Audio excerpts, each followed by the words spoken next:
No, it makes perfect sense.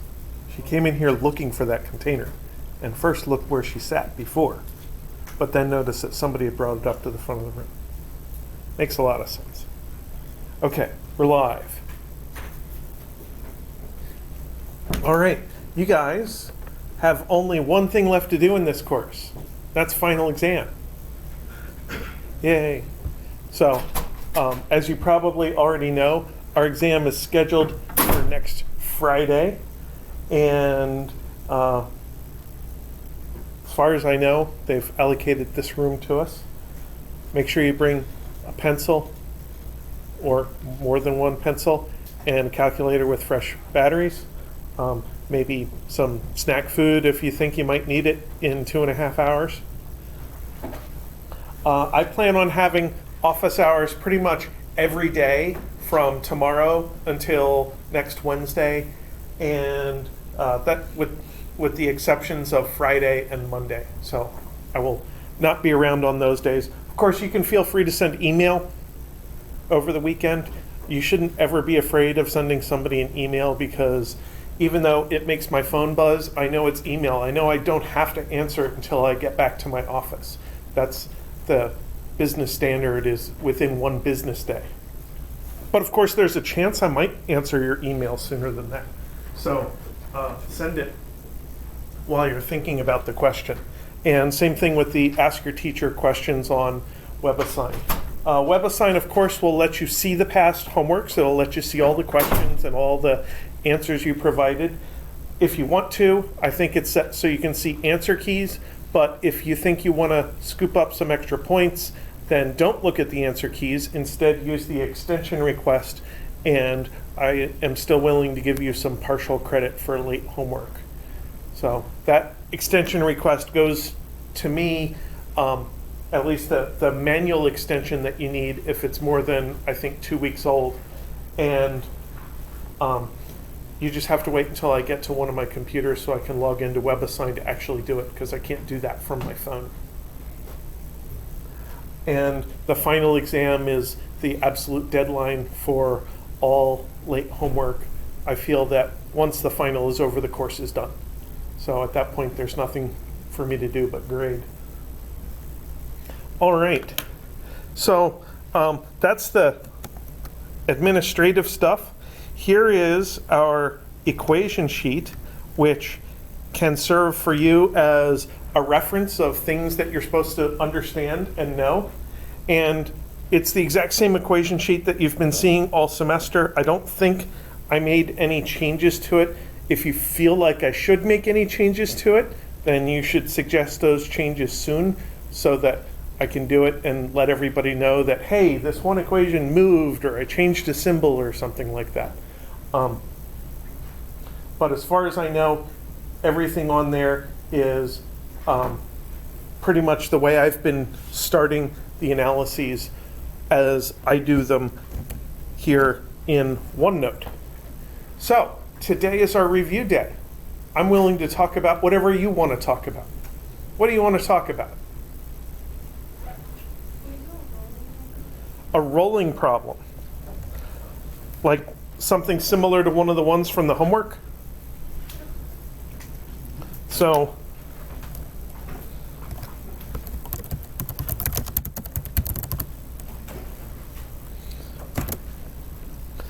if we're rolling downhill, we're definitely looking at mgh as our initial energy, and we're looking at 1/2 mv squared as part of our final energy. That's the regular kinetic energy that we're all used to.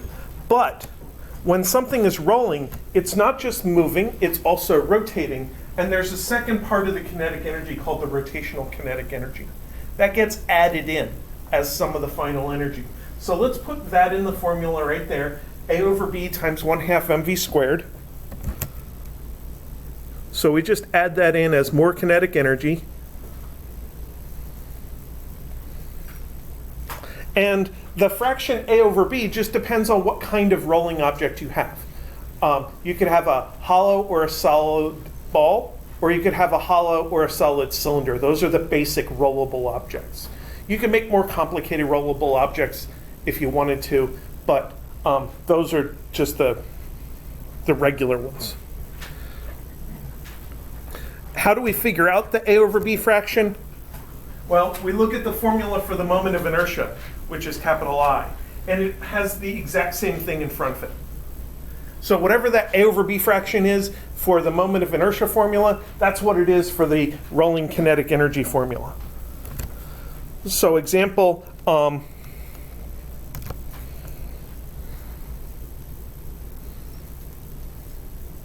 for a disk that is like a solid log or a slice of a solid log or a rolling coin or something like that, a cylinder that is solid, we have I equals 1/2 mr squared. So that 1/2 right there, that's A over B equals 1/2. No, you do not have to remember the I formulas for individual objects. I'll tell you what they are when you need them. The moment of inertia? The moment of inertia of a hoop, a disc, a solid ball, and a hollow ball. I remember them just because I've been subjected to this too many times. Effectively, I have memorized them. So there'll be a little fraction on this side telling us. Well, that formula will be there. I will say, a disk is rolling downhill, parentheses, I disk equals 1/2 mr squared. Or I ball equals 2/3 mr squared, or 2/5 mr squared, depending on whether it's hollow. 2/3 would be our A over B in this case. Whatever is in front of the mr squared, that's your A over B fraction. And that's why I put the generic I formula over here. Because I'll give you the I formula, you just have to pick out the A over B fraction. That same A over B fraction goes into the rotational kinetic energy.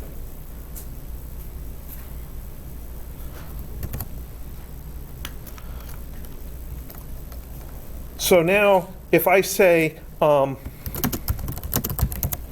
a solid disk starts with 2 meters of elevation,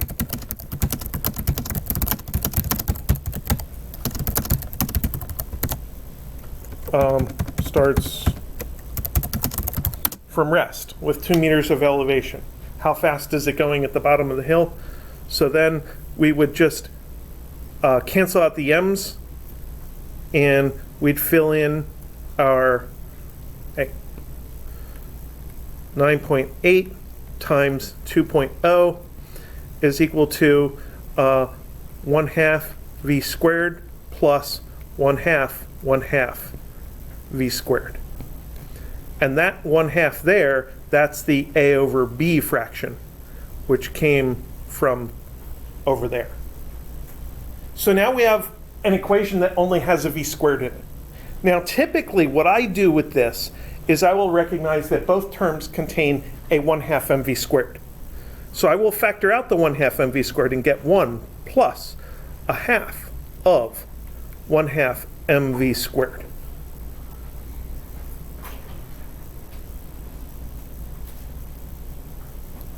And 1 plus 1/2 is 3/2, and then I'll divide both sides by 3/2, and I'll get 2/3 times 9.8 times 2.0 is equal to 1/2 mv squared. This 1/2 I'll keep over here because I'm just so used to saying the kinetic energy of an object, the translational kinetic energy of an object is equal to some number. I'd like to get that number. So what is that number? Is it mv squared or v squared? Yeah. Is it where you put that? Oh, yeah, I canceled out the m's. Okay, sorry. So 2/3 times 9.8 times 2.0 is 13.07 joules per kilogram. Since I canceled out the m's, I don't really have units of pure energy anymore. I have energy divided by m. So I have joules per kilogram.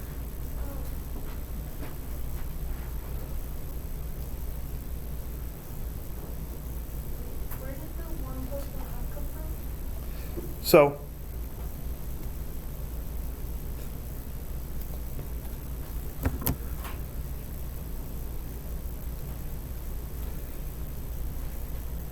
this is the 1, and this is the 1/2. Oh, so there's an invisible. There's an invisible 1 multiplied here, yeah.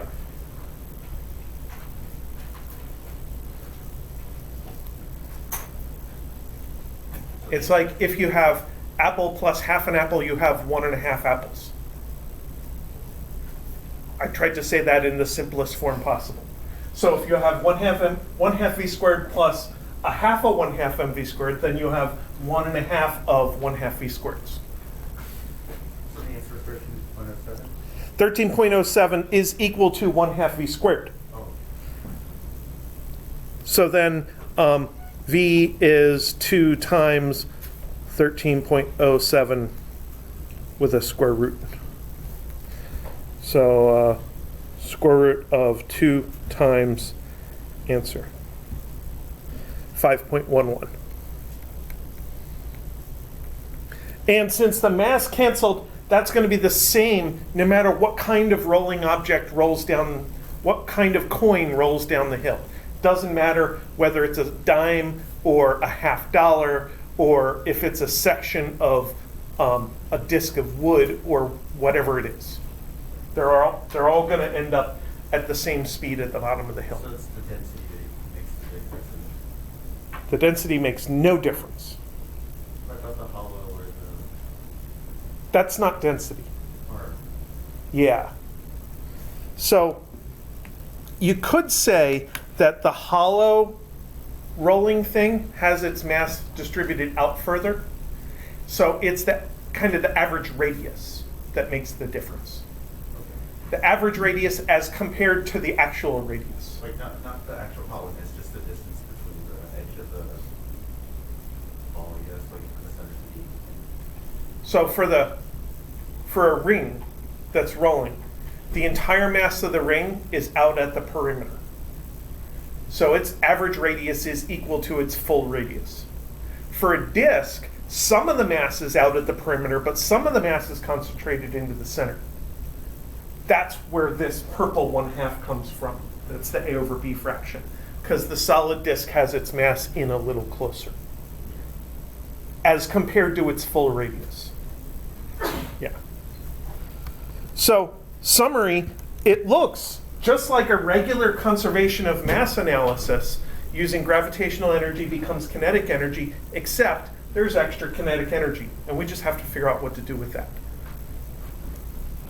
Often, I'll just take this and make this say 1 plus A over B 1/2 mv squared.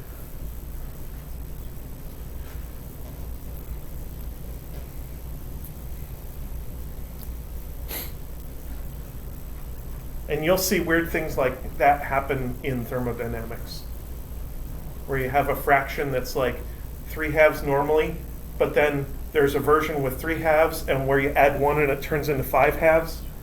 And then there's a comparison between the two that turns into 5/3. All three of those fractions appear for diatomic molecules in various thermodynamic situations. So you said the mass doesn't matter, right? Right. But what about like, are we assuming like, what about like mu kinetics and stuff like that? Like, are we assuming that it's not for This is a special case called rolling without slipping. So there's no kinetic friction, there's only static friction. Are those the only rules that we should know, or are we gonna? For rolling, yes. Yes. In order to deal with the possibility of like, you have something that is, I don't know, sliding across a frictionless surface, and then it gets to a carpet where it has to start rolling, that would be a different analysis that we would have to do. Is that something we're? No, I'm not going to do that. I think the best way to do that is to go back to Newton's second law for rotation, so we skip that.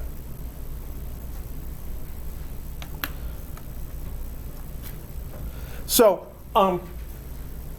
for rolling downhill, you start with fixed initial total energy, and your final energy gets split up. Some of it gets diverted away from the 1/2 mv squared that is related to your v directly. So that means that the bigger the a over b fraction, the slower your object rolls. Your slower v happens at the bottom. So when you race these objects, the object with the bigger a over b fraction is going to roll slower. And the other object with the lower a over b fraction is going to roll faster. If you turn it around and race these objects uphill, what if you start two objects with the same v and ask what happens to the h's? The one with the bigger air, This one will have more energy, and more energy leads to more h. So the rolling object can actually crawl uphill using the rolling energy to supplement its energy store and reach higher up the hill than the sliding object can go. So that's that little car that you can push across the carpet 3 or 4 times and it whines on the inside because something is spinning really fast. Then you let go of it and it'll crawl across the carpet and chase the cat. It'll actually crawl uphill. And a regular, I don't know, boring car with just free wheels wouldn't do that. If you pushed it slowly uphill, it would just come right back down again. But the special car with the spinny thing on the inside has a giant a over b fraction achieved through mechanical gearing. So that's all I really want you to get out of rolling energy. A sense of what the rolling energy means and how to do this basic calculation. All right. What else?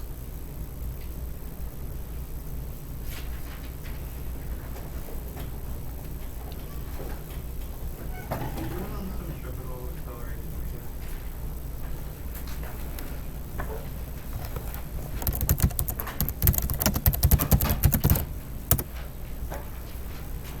Centripetal acceleration is 2 things. It is radially inward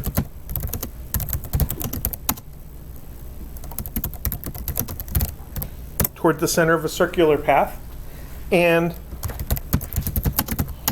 the magnitude is v squared over r. Those are the 2 main things about centripetal acceleration. So if something is going in a curved path, it definitely has acceleration. That means there definitely is a net force on the object. You will not have balanced forces. And we talked about a few important situations. Flat curve in a road, a banked curve, driving over a hill, driving across a valley, loop-the-loop, and then there was a special situation at the end, orbit. So those were the applications we looked at of centripetal force. The cool thing about the flat curve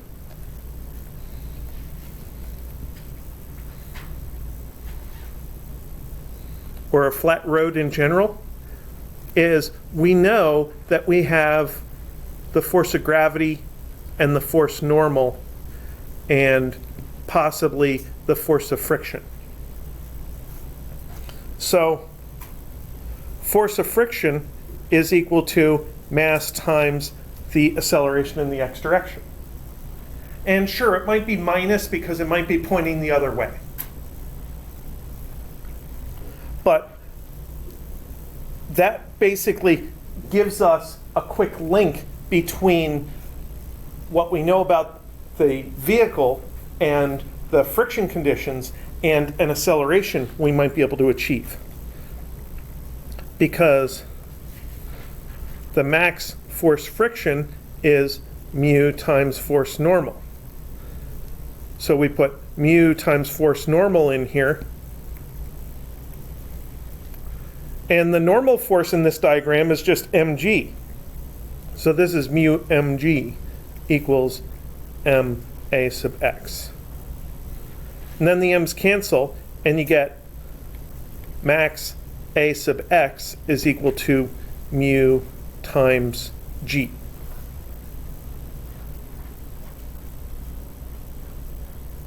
So if your friction coefficient is 1, you're only going to be able to get to 9.8 meters per second squared of horizontal acceleration. If your friction coefficient is 0.5, you're only going to get to 0.5 times 9.8, which is 4.9. And that limits how fast you can speed up. It limits how fast you can slow down, and it limits how tight of a turn you can make.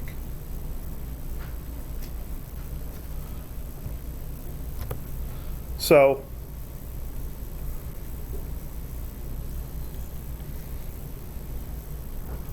for a flat curve, v squared over r is mu g is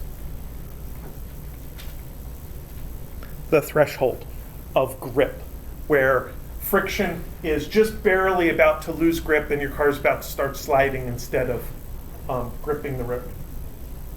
So this tells us maybe the maximum v for a particular curve, or it tells us how to design a curve so that we can pick the radius of the curve, how tight is the curve allowed to be for a given driving speed and grippiness of the road.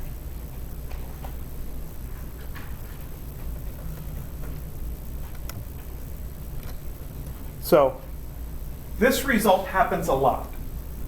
It's worth remembering how this happens quickly, because we talked about it for coming to rest and speeding up and the flat curve. So that's assuming that acceleration of x is how much is going to be times The maximum possible acceleration. the maximum. Yeah. You're not required to accelerate at the maximum. So when that traffic light turns green, you do not have to slam your foot down on the gas pedal. It's not legally required. And unless you make eye contact with the person next to you, then it's different. So that calculation gives us a range or an Yes, it gives us the end of a range. range. Yeah. So we did a calculation on centripetal acceleration day of how fast could you possibly take the turn coming into campus. That's the basis of that calculation. Now, an example I like is driving over a hill. So in that case, our force diagram looks like force of gravity and force normal. And if we have our hill here, our A is pointing down toward the center of curvature of this hill. So when we do our y direction, F equals ma, the force normal is plus, minus gravity is down, equals minus mv squared over r. We know the acceleration is down because we thought about the hill that we're driving over and the fact that the center curvature is below us. So this means when we solve, we get force normal equals mg minus mv squared over r. Now up here, on the flat road, I said the force normal is just mg. Here it's not just mg. Here the force normal is mg minus some stuff.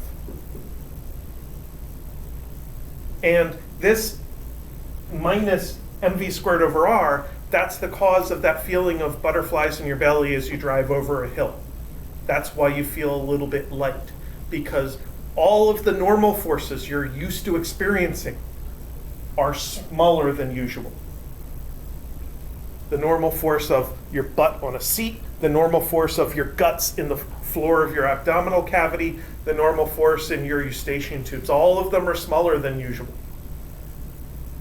And it feels weird. It feels like you're falling, kind of.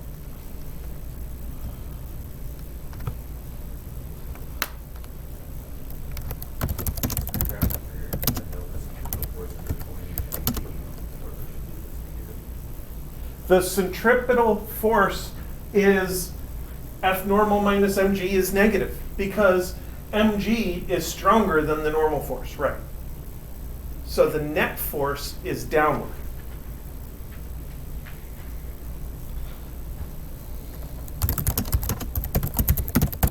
Of course, Fn must be positive. We're not allowed to have negative normal forces. Our car doesn't stick to the road. If you try to lift your car up and you're strong enough, it'll come off the road. It's not glued. So 0 is a threshold. It's a special condition.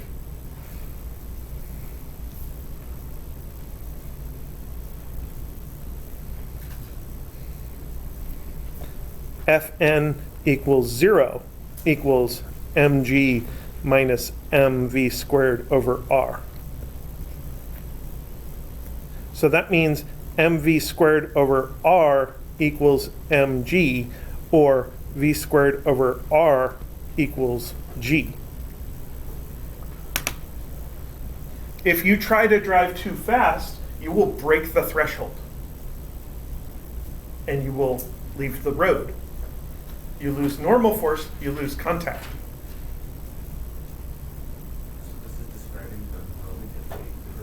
This is describing the condition to leave the ground. Any faster than that, and it's not a hill, it's a ramp.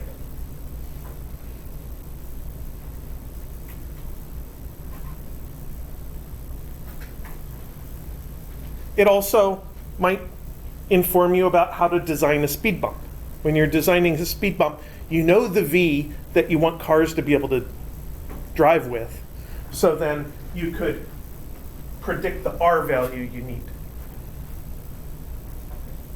So then you can tell the crew, hey, the speed bump's supposed to be this tall in the middle. You go 1 foot off to the side and it's supposed to be this thick, 2 feet and it's supposed to be this thick, and the entire width of the speed bump is supposed to be 8 feet wide, or however many it is.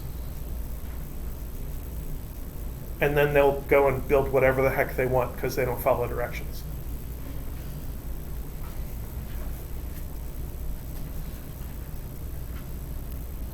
So the driving over the hill is kind of a favorite example of mine of centripetal acceleration.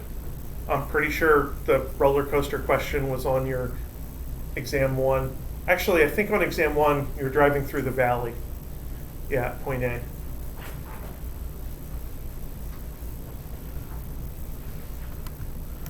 So, can we combine these things? Let's say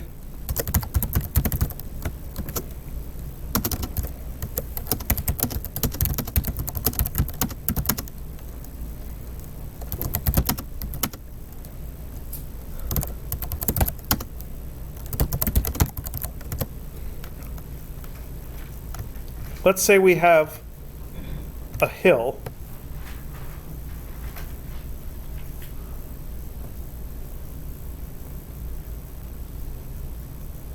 with a bump at the bottom, and the bump has an R value. And I'm going to put a ball here, and I want to know the H value.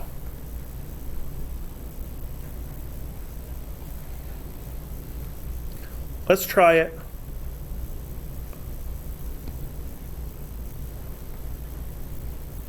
Without rolling. Without rolling, we're thinking force normal minus mg equals minus mv squared over r. And we cross that out and we get g equals v squared over r. Or v squared equals gr. Or 1/2 mv squared equals 1/2 mgr. Why would I multiply both sides by 1/2 m here? As if it puts the energy into the. All of a sudden, this looks like kinetic energy. That's useful because I know what kinetic energy is supposed to be doing. Okay, so now I know my maximum kinetic energy without rolling is allowed to be 1/2 mgr. So then I go over and I do my energy analysis. mgh equals 1/2 mv squared. And what do you know? mgh is equal to 1/2 mgr. The mg's cancel and I get h equals 1/2 r. And really, I have to fix something here.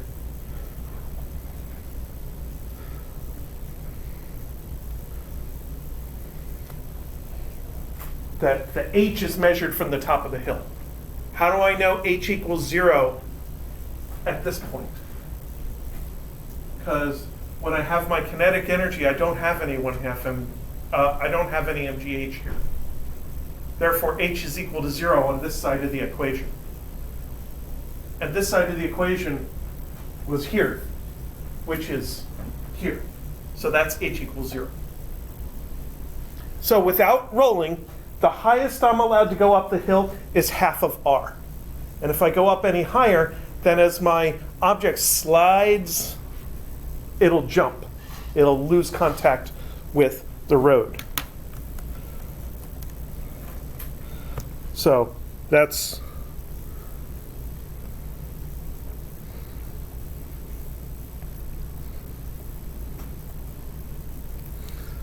without rolling.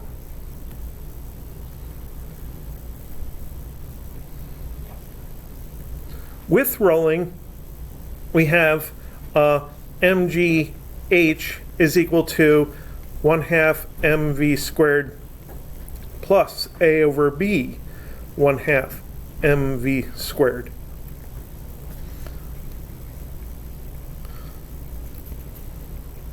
That stuff we did up there about the losing contact in circular motion, that's still fine. Nothing changed there. That still provides a hard limit on our velocity, hence a hard limit on our v squared, and a hard limit on our 1/2 mv squared. And 1/2 mv squared is all over this equation.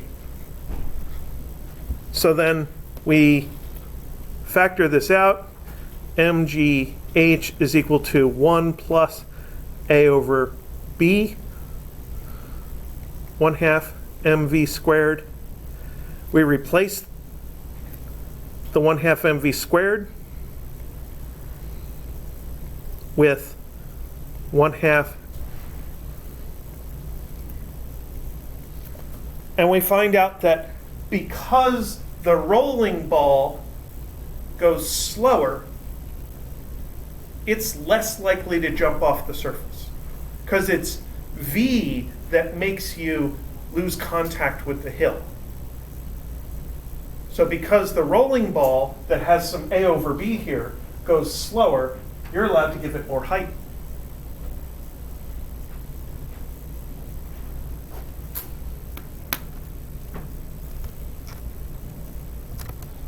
So for the solid ball, I think we have I is equal to 2/5 mr squared.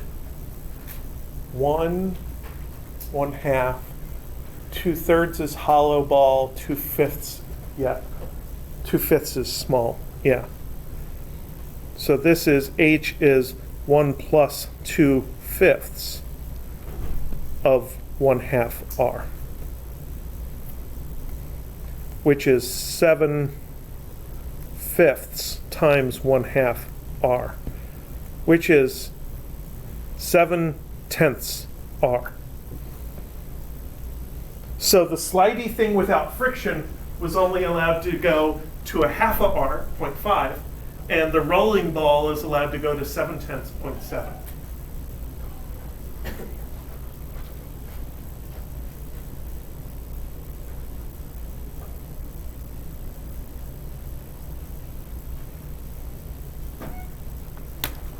So I think that's interesting. Maybe more interesting to me than to you.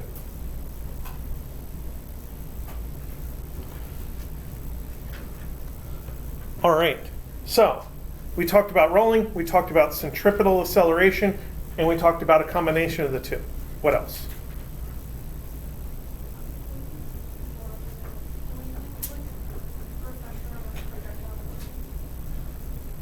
Projectile motion. Yeah. Something like the beginning that we did. Okay, let's, If no one has yeah. Let's look at one of the homework questions actually, because I think there were some that involved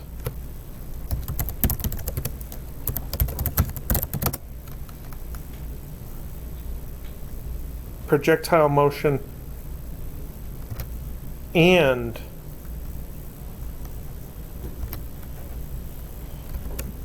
wait.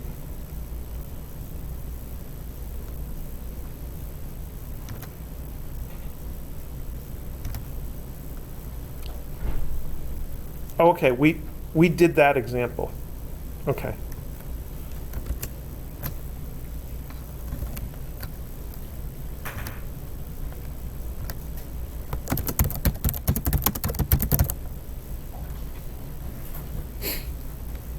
Okay, what do we have to be able to do in projectile motion? First of all, we have to be able to take V naught and theta and get V sub x is V naught cos theta and VIY is V naught sine theta. And that comes from just thinking of a graph of the velocity where you have your V naught and your theta. And you're just breaking it into components.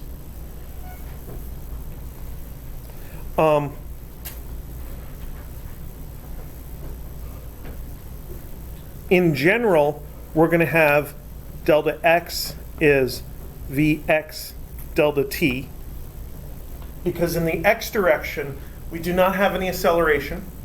The object is in the air. We're ignoring air resistance, and gravity is the only force, so therefore the acceleration is the acceleration due to gravity.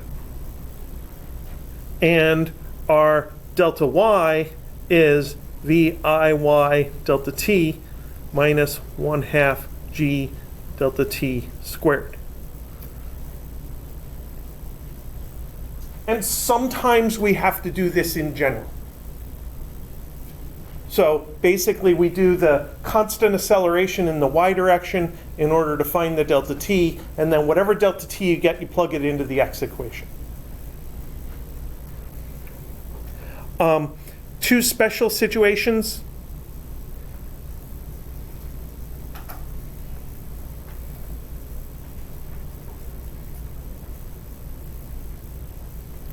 The horizontal launch. We've done this a bunch. That is theta equals 0. So Vx is equal to V naught and VIY equals 0. We like this case because it means that delta x is V naught delta t and delta y is just minus 1/2 gt squared. Technically, it's delta t squared.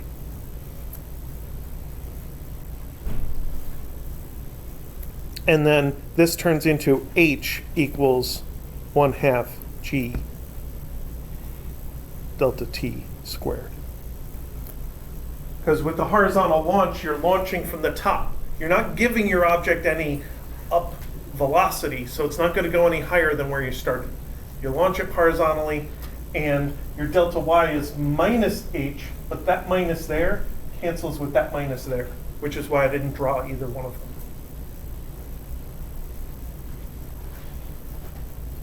So we like the horizontal launch. Lots of horizontal launch possibilities. How could you launch something off the edge of a table? Given velocity, that's a possibility. Given kinetic energy, that's a possibility. Could be the result of a collision. So we had the block coming down, hitting the other block in the homework. That was a collision that caused it to go off the edge. Inelastic collision or elastic collision.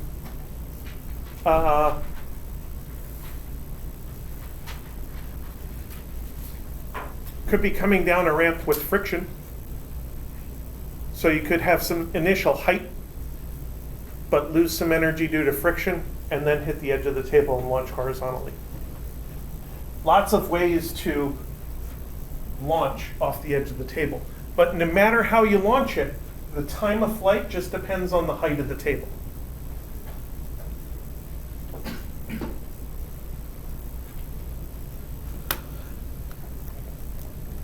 The other special situation we like is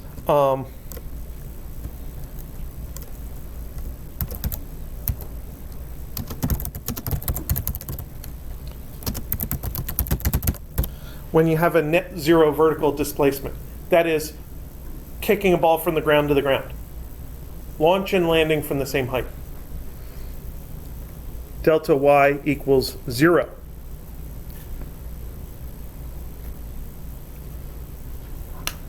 So that is where we went through a derivation in class and we came up with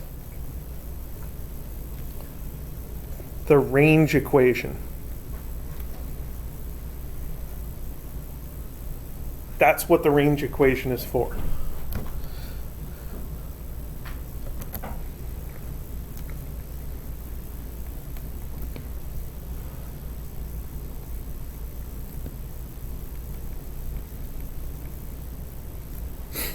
Now you're allowed to launch from the ground at any angle you want. So you have lots of different thetas to choose from. And you can launch with any speed you want. And you could imagine launching from a fixed angle at different speeds. You'd have a slow shot, medium shot, and a fast shot would go short, medium, and long range. So you had your cannon you used in lab that had the short, medium, and long range settings that adjusted the V0. But you can also set the angle to anything you want. So for a given launch speed, you could have the 45-degree angle that gets you maximum range. You could launch more up, which will land very close to the starting point. Or you could launch fairly horizontally, which will very quickly land close to the starting point. So there's a optimum theta which maximizes the range.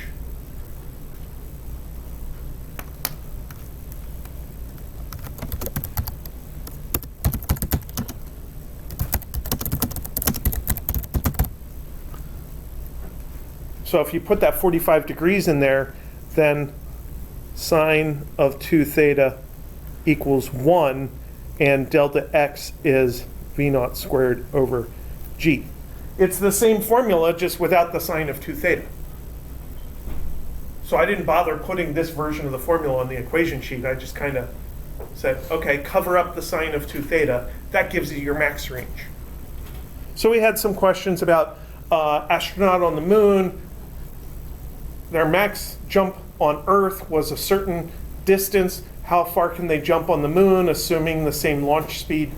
So assuming the same V0, they're just experiencing different G values. V0 in this case is the magnitude. Yes. It doesn't have a vector sign over it. It was part of a description of a vector. It's the length of the vector. The theta is the direction of the same vector.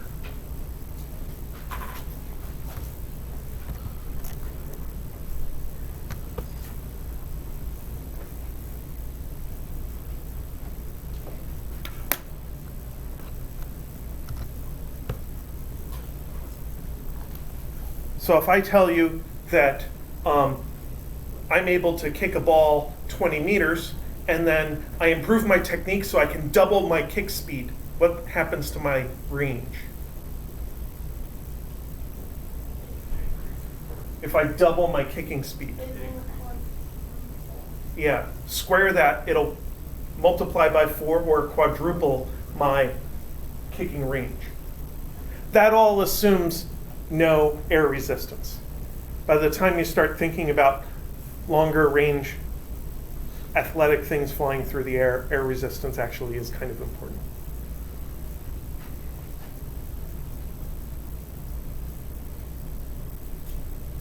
Remember orbit? What about orbit? Where's second law?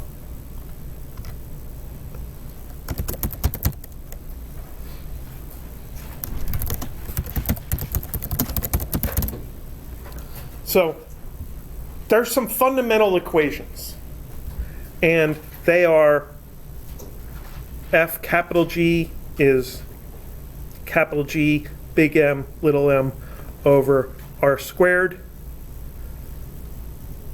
A equals V squared over R for circular motion. And V equals 2 pi R over capital T. So every one of those three equations is on the equation sheet somewhere. And they're all applicable to circular motion. We know how strong the force of gravity is. We know the acceleration has to be v squared over r. And we know that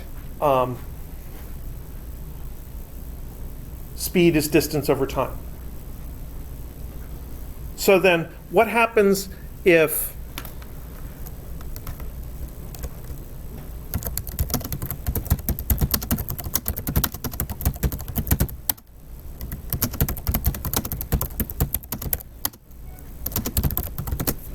I want to give a satellite an orbital period of 4 hours? How do I do that?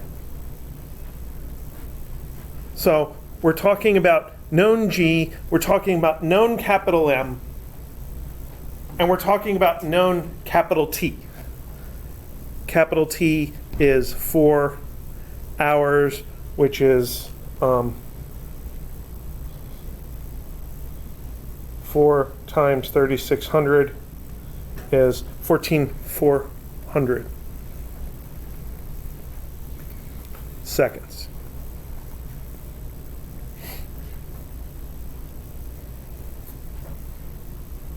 So here is one way to deal with this. We take the F net equals MA and put in G M little m over R squared equals mv squared over R. So for the force, we use the gravity force, only force in orbit. For the acceleration, we use v squared over R. And right away, we can cancel out the little m's.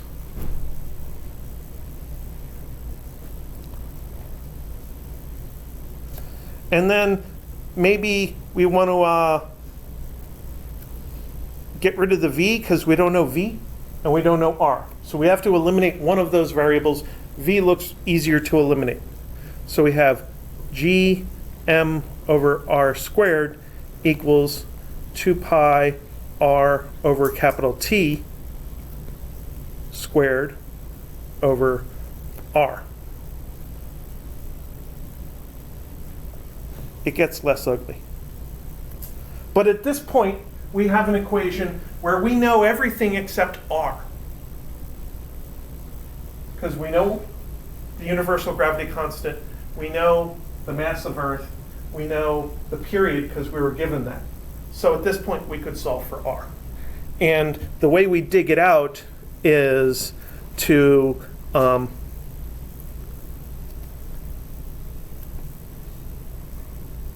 turn this into 4 pi r over t squared. So that's squared. That pi is squared. That r is squared, but divided by r. So now it's only plain r, because I canceled that one. And then that divided by t is squared. And then I like to cancel the fractions, so I get g m t squared equals 4 pi r cubed. Pi squared, isn't it? I said pi is squared, but I didn't do it. It's a Sicilian. Pizza that's square is sometimes called a Sicilian pizza. The pi is squared. How's it rational? That hurt too.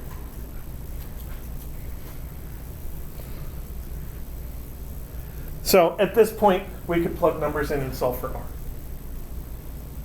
And plug t in as well. So this is the Kepler's third law thing. Okay. But note, it came from juggling basic equations around.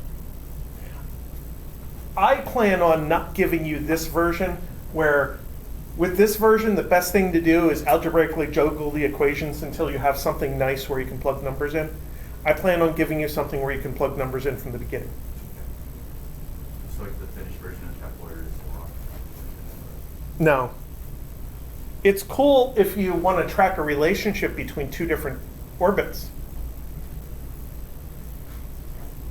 Is GM a formula? Yes. Yeah. Go away. Yep. It's the second thing. Yeah. So where were these formulas that I used? Let's turn that back on again. Erase. So there is the force of gravity. There is the centripetal acceleration. And circular motion.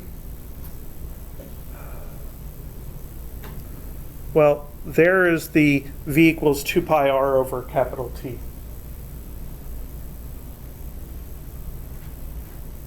Those are the three big formulas for orbits. So two of them are on the centripetal motion line, and then one of them is on the gravity line.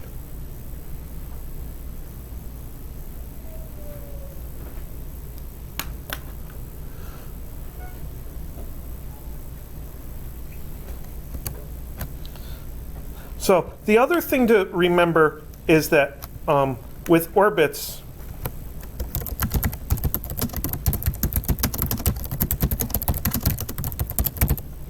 altitude is measured from the surface.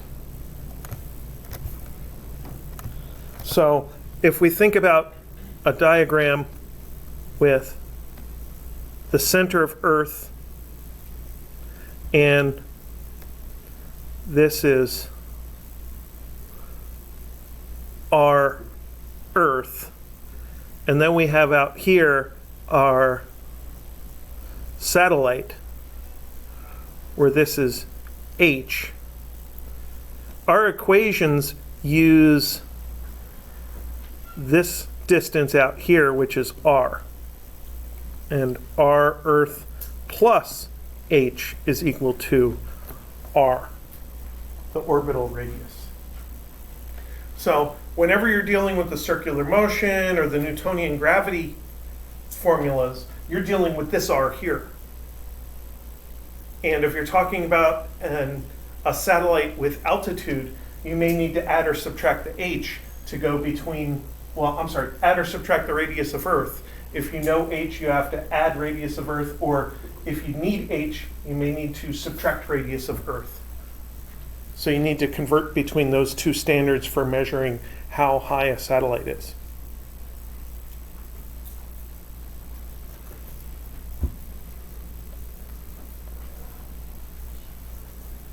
So there's lots of little details all along the way, which is often why we tend to use slightly different variables for distances and lengths and radiuses and stuff like that in different formulas. Just to remind ourselves that, oh, that variable, it's a little different than it was over here.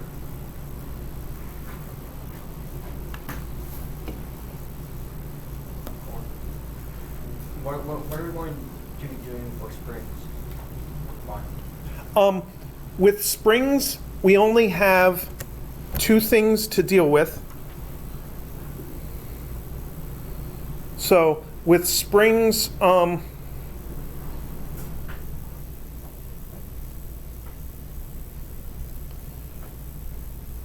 we have spring energy, and then there's a spring force equation up here that's related to it. So with spring force, we talked about when you hang something from a spring, that it causes the X stretch because the spring is now providing your normal force. Or when you set something on top of a spring, it's providing a normal force. So it makes the spring change length in order to provide that force. With the energy, we talked about when you drop something onto a spring.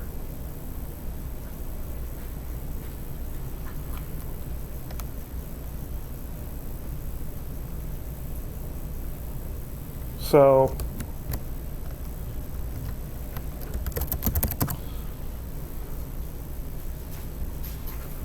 the force of a spring is minus K X spring, and the energy of a spring is 1/2 M, 1/2 K X spring squared.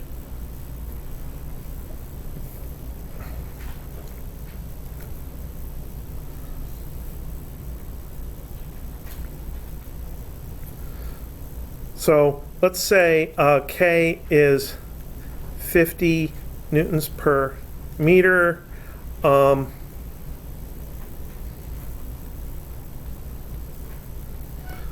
And we place a 100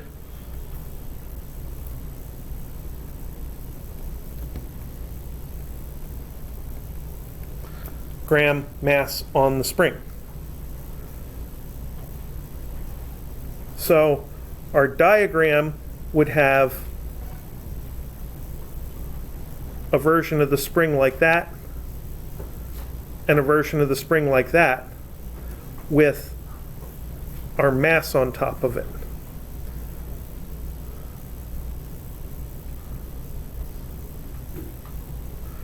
And that is X of the spring when we set this object on top. So you have this spring and you put the mass on it and it squishes the spring a little bit. And just the force balance tells us how much squish there is, because our object has force of gravity and force of the spring. So then mg is minus k x of the spring. So this is 0.1 kilograms times 9.8. Remember that we don't want grams, we want kilograms. Minus 50 x of the spring. So we have 0.1 times 9.8 divided by 50. I forgot the decimal point at the beginning. 0.1 times 9.8 times 50 is 0.0196. Minus 0.0196 is X spring, is minus 1.96 centimeters. So you place that mass on top of that spring and it's going to squish by 2 centimeters.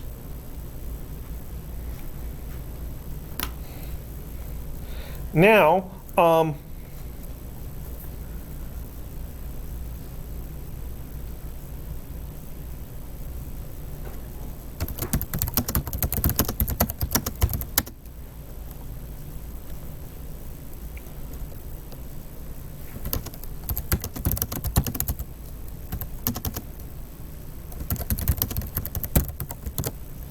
So you have this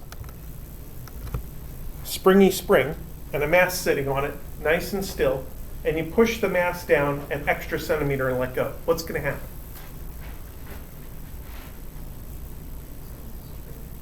It's going to spring up.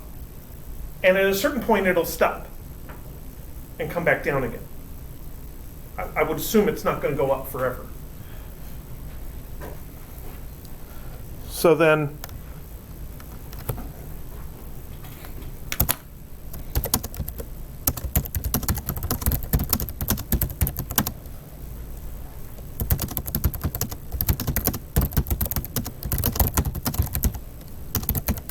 the mass is going to go up until it runs out of energy and comes back down.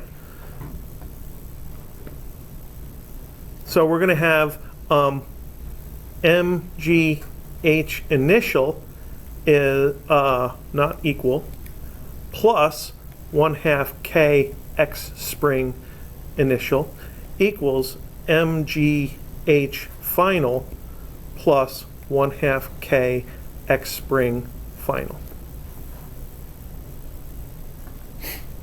So when do you use a force analysis and when do you just set up your energy equation like that?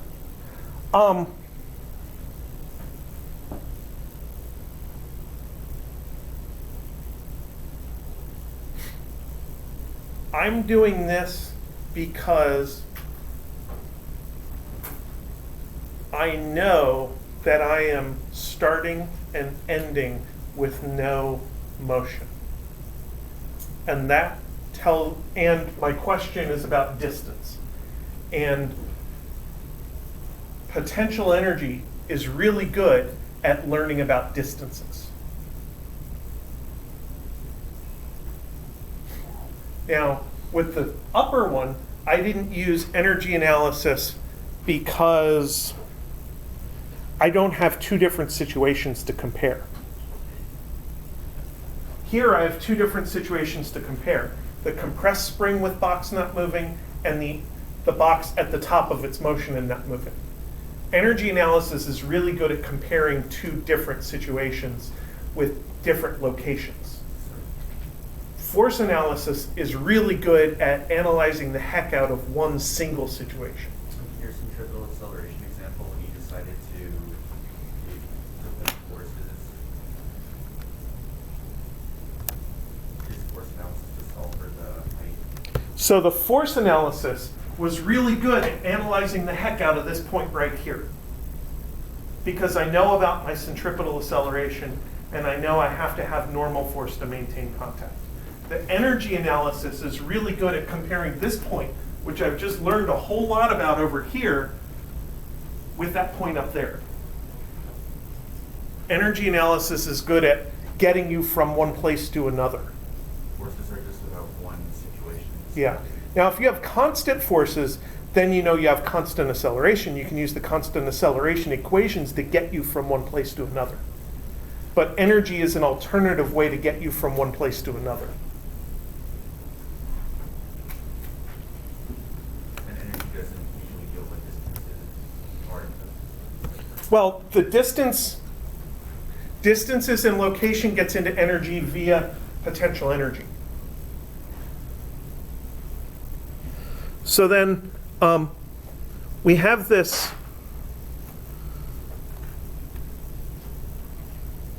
dashed line here. Let's call this h equals x equals 0. And we're pushing the box down to x initial equals minus 3 centimeters.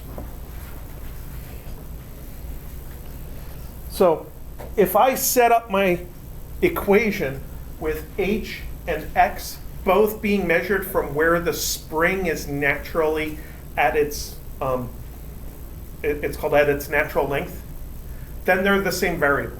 As the box goes downward, h goes negative and x goes negative. So we're going to put in mg minus 3 centimeters plus 1/2 k squared squared 3 centimeters squared equals mg x final plus 1/2 k x final squared. What we don't know is the final position. So let's calculate that initial energy. This was 0.1 kilograms times 9.8 times minus 0.03 plus 1/2 times k is 50 times 0.03 squared. So let's calculate the MGH. 0.1 times 9.8 times 0.03. 0.0294 plus 1/2 times 50 times 0.03 squared equals 0.0225 equals 0.1 times 9.8 times x plus 1/2 times 50 times x squared.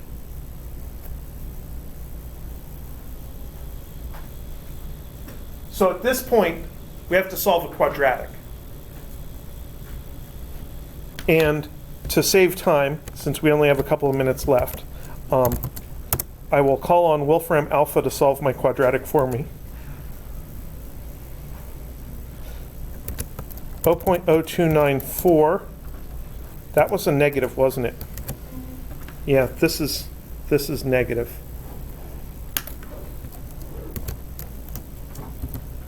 Plus 0.0225 equals 0.1 times 9 times 9.8 times x plus 1/2 times 50 times x squared. Wolfram, what are my answers?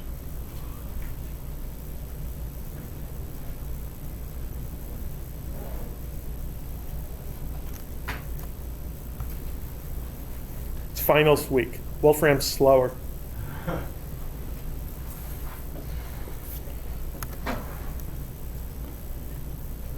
X equals minus 0.03 or 0.0092.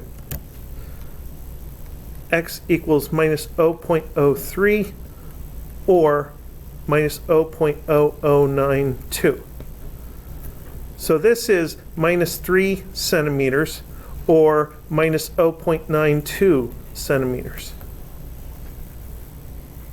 So basically, the starting point satisfies my energy condition where initial equals final energy, because of course it does, because that's where I started.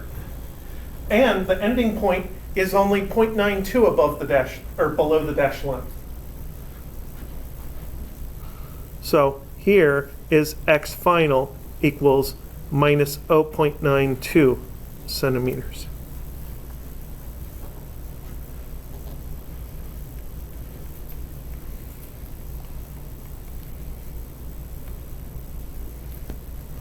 If you average those two quantities, you get an average value of minus 1.96 centimeters. Does that number look familiar at all to you? Oh, it's from above. That was the number from up above. So if we push down on it, then it can also have zero kinetic energy at this other point up here. And it'll actually go back and forth between the 2 points. And it'll bounce up and down and up and down and up and down. But if I get it to stop at 1.96 centimeters, then actually there'll only be one solution to the quadratic equation at that point, and it'll stay there because that's the only place it can be with that much energy. All right. Well, like I said, I'm going to have lots of office hours over the next several days. So tomorrow and Thursday, and next Tuesday, Wednesday, Thursday. So please do stop by and visit and try to gather more clarity. Other than that, get lots of rest, eat well, do well in your other classes, and come in next Thursday ready to go.